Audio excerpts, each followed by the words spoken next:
Abby takes Sloane to get drinks and she freaks out wondering how Felicity could get pregnant when she's barely out of puberty. Sloane becomes really uncomfortable and she complains she's had way too much candy.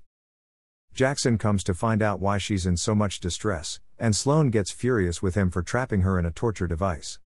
Abby asks if Sloane wishes to go home, and she says yes. Jackson offers to take her home as he has no wish to break the holiday rule by leaving her behind. Jackson carries Sloane up to her apartment and before they get into the elevator Sloane figures out Luke and Felicity must have had a hormonal sandwich on Valentine and that's why she's due on Halloween.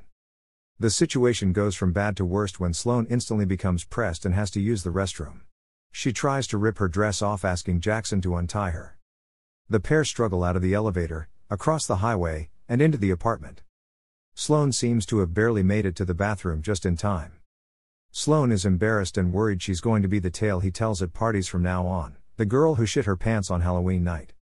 Jackson reassures her that everyone has been doing that since the day they came into this world. He makes her feel better by promising not to say a word to anyone. She thanks him, and they both fall asleep in Sloane's bed. When they wake up the following morning, Jackson tries to kiss Sloane who's hesitant because she feels morning breath is gross. He ignores her reluctance and soon the pair are passionately making a hormonal sandwich. They lay on the bed and stare at the ceiling after a passionate injection game.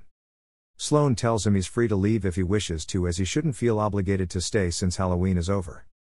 Just then Abby storms Sloane's apartment, letting her know she had made a terrible mistake by kissing the Black Panther. Abby continues to tongue lash herself and is surprised to see Jackson come out of Sloane's bedroom. She detects they've had an injection game but Sloane tries to deny it. There's an awkward moment just before Jackson leaves, and Abby wonders what is going on with Sloane.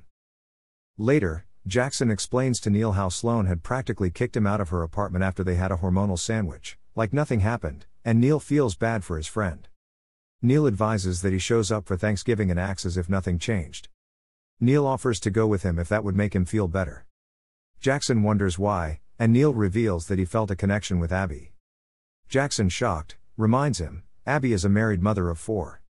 Neil cringes as he hears the words come out of Jackson's mouth. It's Thanksgiving and while Abby and Sloane set the dinner table, Susan walks in with a new holiday. She introduces him as Wally. Wally is immediately drawn to the exquisite aroma coming out of the kitchen and he tries to charm his way into Elaine's oven. Sloane asks Susan why she didn't invite Farouk, and Susan replies that it's one holiday per customer as all good things must come to an end. While Elaine and Sloane argue over whether Jackson would show up for Thanksgiving or not, the turkey gets burnt.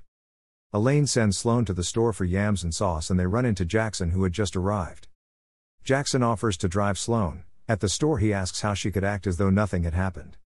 Sloane begs his pardon stating that he wasn't even attracted to her in the first place. Jackson argues that he was only some random stranger at the mall when he made the comment. He goes further to tell her he thinks she's incredibly beautiful with lips begging to be kissed and eyes that make him forget his name. Sloane tells him his compliment changes nothing as he can continue to bang all the cocktail waitresses he wants. Jackson gives her a reality check telling her she's selfish for trying really hard not to feel anything and lying to both of them. He walks out on her and she tells him she sees another ugly Christmas sweater in his future. Jackson tells her she might be right but at least he won't be sitting alone at the kids' table blaming everyone else for his problems.